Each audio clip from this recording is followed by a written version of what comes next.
அது என்ன டீல், அதில் என்னென்ன நன்மைகள் இருக்குன்னு சொல்லி ஒருபோதுமே அவர்கள் வெளிப்படையாக சொல்ல போறதில்லை. மக்களுக்கு அந்த டீலை பற்றி சொல்ல போவதே கிடையாது. ஏன்னு சொன்னால் சஜித் பிரேமதாசா ஜனாதிபதியாக வந்து என்ன வடக்கு கிழக்கு இணைச்சிருவாரா? இல்லை. தமிழ் மக்களுக்கு வந்து போலீஸ் அதிகாரம் கொடுப்பாரா? கிடையாது. காணி அதிகாரம் கொடுப்பாரா? இல்லை.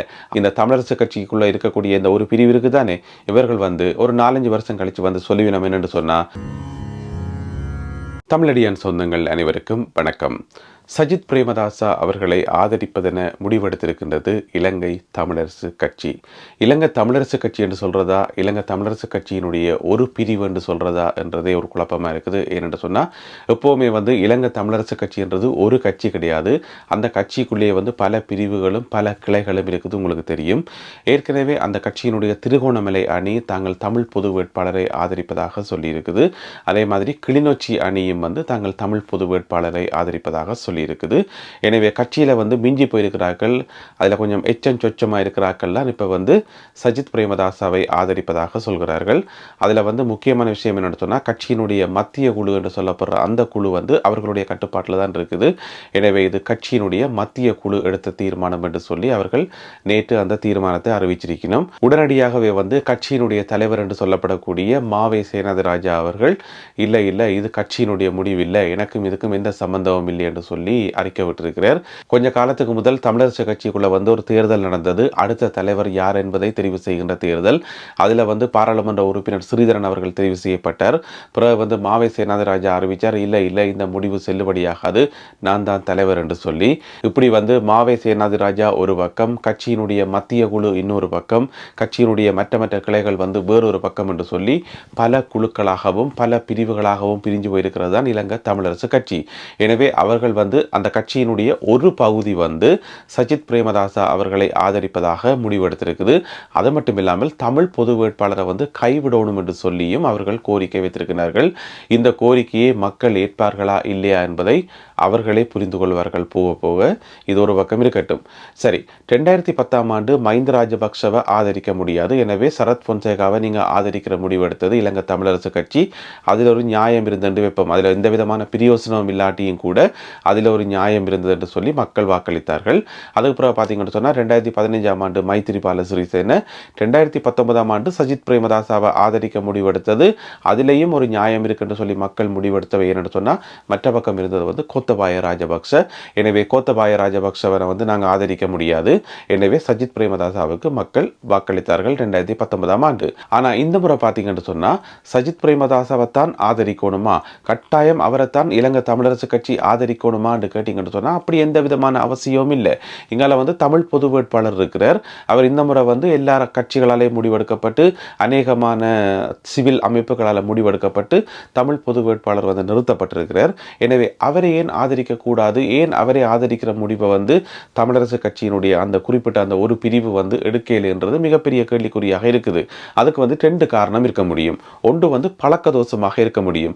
காலங்காலமாக யாராவது ஒரு சிங்கள வேட்பாளரை ஆதரித்து எங்களுக்கு பழக்கமாயிட்டது, எங்களுடைய பழக்கத்தை வந்து திடீரென்று மாற்ற முடியாது, 5ல் வளையாத கொண்டு போயிட்டு 50ல் வளைக்க மாட்டோம், எங்களால் வளைய முடியாது, எனவே வந்து ஒரு சிங்கள வேட்பாளரை ஆதரிக்கிறோம் என்று சொல்லி ஆதரிக்கலாம். இது முதலாவது காரணமாக இருக்கும்.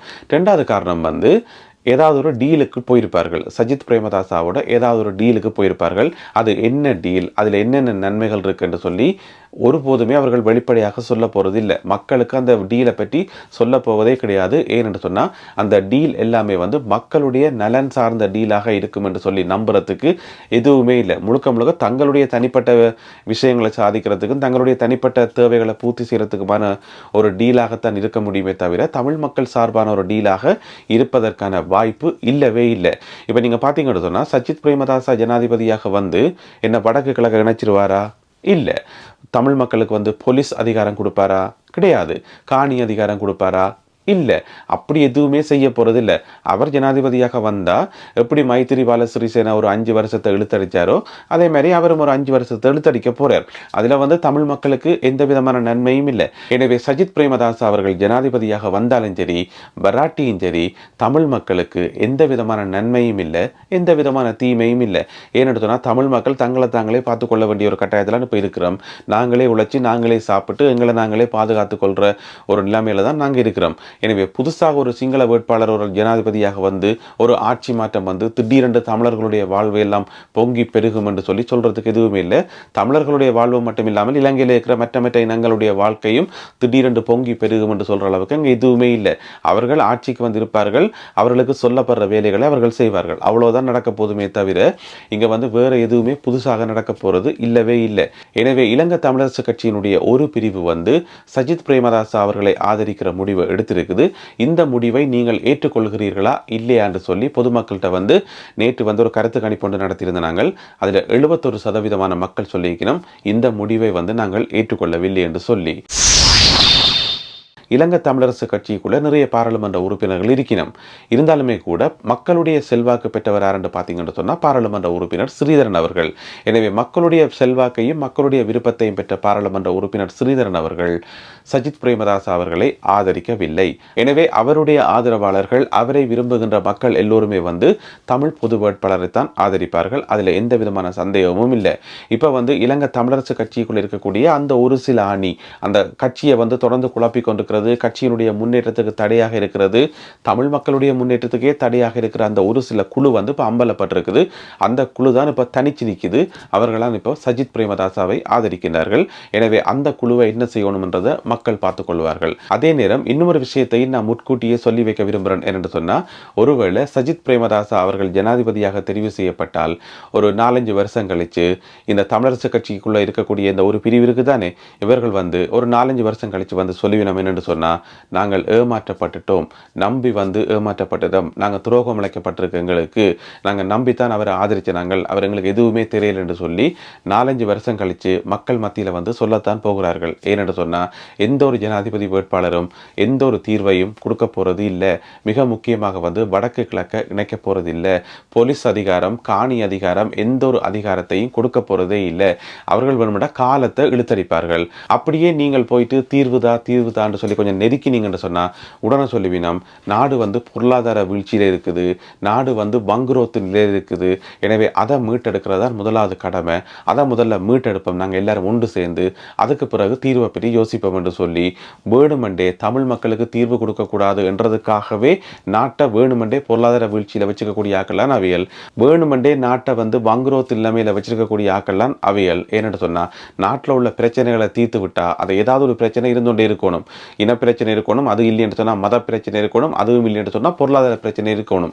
ஏதாவது ஒரு பிரச்சனை இருந்தால் தான் அதை வச்சுக்கொண்டு குளிர் காய முடியும்.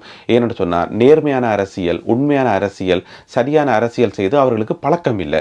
நாட்டை வந்து நல்ல விதமாக அபிவிருத்தி செய்து ஏனைய நாடுகள் போல, துபாய் போல, மற்ற நாடுகள் போல வளர்ச்சி அடையணும் என்று சொல்லி எண்ணம் வந்து அவர்களுக்கு கிடையவே கிடையாது. அவைக்கு தேவை ஏதாவது ஒரு பிரச்சனை, அந்த பிரச்சனையை வந்து அணைய விடாமல் அவர்களே பார்த்துக் கொள்வார்கள். அந்த பிரச்சனையை சாட்டாக வச்சுக்கொண்டு மற்ற பிரச்சனைகளை வந்து கையாள்வார்கள். அந்த பிரச்சனையை சாட்டாக வச்சுக்கொண்டு இன பிரச்சனையை வந்து தீர்க்க மாட்டார்கள். இதுதான் காலங்காலமாக நடந்து கொண்டு வர ஒரு விஷயம். எனவே வந்து இலங்கையில் வந்து பொருளாதார பிரச்சனை என்றது தொடர்ந்து இருந்து இருக்கும். எனவே தமிழரசு கட்சியில் இருக்கக்கூடிய அந்த ஒரு சிறு பிரிவினர் வந்து மத்திய குழு என்று சொல்லப்படக்கூடிய அந்த பிரிவினர் வந்து ஏமாற போறது உறுதி. அதில் எந்த விதமான மாற்று கருத்துக்கும் இடமில்லை. எனவே மக்களாகிய நீங்கள் இதை பற்றி என்ன நினைக்கிறீர்கள்? உங்களுடைய கருத்துக்களை மறக்காமல் எழுதுங்கள். மீண்டும் மற்றொரு பதிவில் சந்திக்கின்றேன். நன்றி, வணக்கம்.